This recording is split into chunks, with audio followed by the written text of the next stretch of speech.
কি এবারেও ডব্লিউবিটা পাস করতে পারোনি? ভাবছো যে এত কষ্টের পরেও, এত রাত জাগা পরিশ্রম করার পরেও আমারই কেন হলো না? এটাই ভাবছো তো? আমিও ভেবেছিলাম, কারণ নিজের 100% দিয়ে হলেও চেষ্টা করেছিলাম যে এবারে অন্তত বাবা মার স্বপ্নটা পূরণ করতে পারবো। কিন্তু নিয়তি হয়তো আমাকে আরও খাটাতে যায়, আমার আরও পরীক্ষা নিতে যায়, তাই হয়তো এবারের রিক্রুটমেন্টে আমি পাস করতে পারলাম না। আর আমার মতো অনেকেই তোমরাও পাস করতে পারোনি।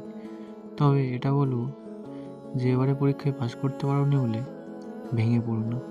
সামনে আরও অনেক সুযোগ আসবে, আমাদের বয়স আছে। তবে হ্যাঁ, মনে রেখো, পরিশ্রম করে যাওয়াটা কিন্তু আমাদের কর্তব্য। পরিশ্রম করে যেতে হবে। এবারে হলো না বলে যে হাল ছেড়ে দিয়ে থাকবো, তা কিন্তু করলে চলবে না। এবারে হয়নি তো কী হয়েছে? যদি ভগবানের ইচ্ছা থাকে পরের বারে আমরা সবাই নিশ্চয়ই পারবো। আমার বিশ্বাস আমি পারবো। তোমার ওপর যদি তোমার নিজের বিশ্বাস থাকে, তুমিও পারবে। তো একটাই কথা লাস্টে, এই পাখিগুলোর মতো হাল ছেড়ো না বন্ধু। জীবনের পথে এগিয়ে চলো। 26টা নতুন করে আবার শুরু করো।